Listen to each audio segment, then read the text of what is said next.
so this is Tim with Blue.ridge Broncos, with Blake with Blue.ridge Broncos, and we're getting ready to put the Mikellis 3/4 inch body lift Bronco. So we skipped ahead a little bit, but basically started at the front underneath and took the first bolt out and use a ratchet. No power tools on this to get them broke loose. So you got one there, and then one in front of the rear wheel. Just a shot. Yep, there's a little bit of the worry mud on it. All right, so it's up in that section there, and then one back here in the back.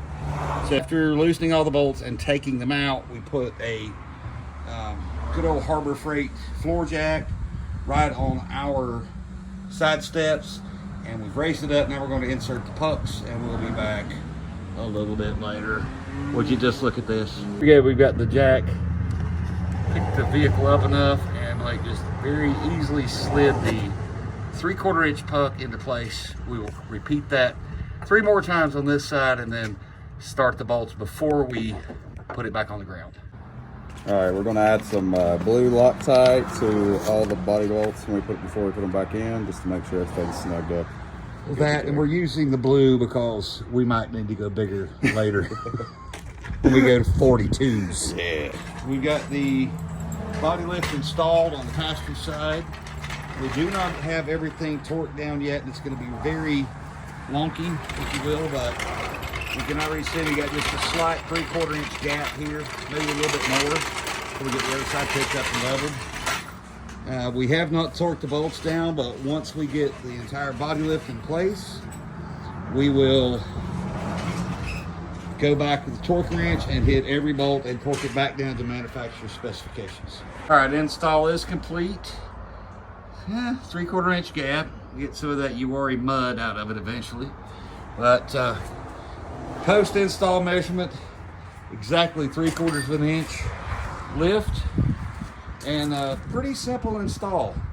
I will say this, the front body bolts, make sure you break those loose with a breaker bar or a cheater bar on your 1/2 inch drive ratchet before you try to put any power tools on those. And it's just a lot of Loctite on there from the factory, but oops, sorry about that.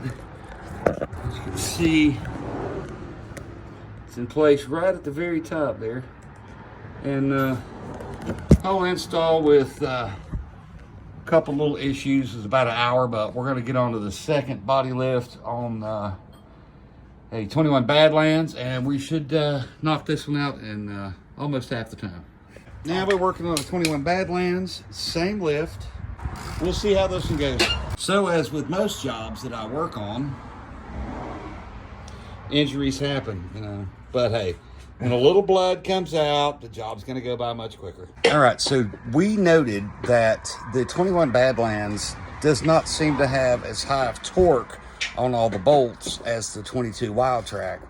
Don't know if it's just the fact that he's got 40,000 miles on his and I've got 16 or 17,000 on mine, but it's been a challenge trying to get the bolts loose on the Wildtrak, and the Badlands seems to be coming out quicker. Just noted. All right, so the body lift is complete on the 21 Badlands.